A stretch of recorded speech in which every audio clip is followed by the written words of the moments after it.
जुडो police जो कार्रवाई 2400 litre शराब सफ़ीना घटको हथ ब जवाबदार गिरफ़्तार एक फरार 3 ॼणनि मथां 2 केस दाख़िल।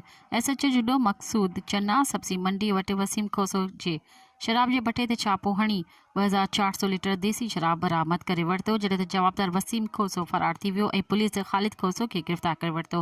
हिकु ॿी कार्रवाई में पुलिस सामारू रोड ते जवाबदार अरसलान कुंभार खे सफ़ीना घटको समेत गिरफ़्तार करे वरितो आहे।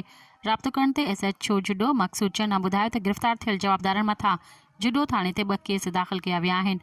असां जुडो सब्ज़ी मंडी वटि शराब जे भट्टे ते छापो हयो, जिते वॾी मिक़दार में शराब जा ड्रम ज़मीन अंदरि पुरियल हुआ, जिन खे कढण लाइ एक्सीवेटर मशीन घुराए ड्रम ॿाहिरि कढिया आहिनि। हुन चयो त SSP मेट्रो ख़ासि जूं सख़्त हिदायतूं आहिनि त जुडो शहर खे मंशियात खां पाक करणो आहे। शहर अंदरि कंहिं बि क़िस्म जी मंशियात हलण न ॾींदासीं।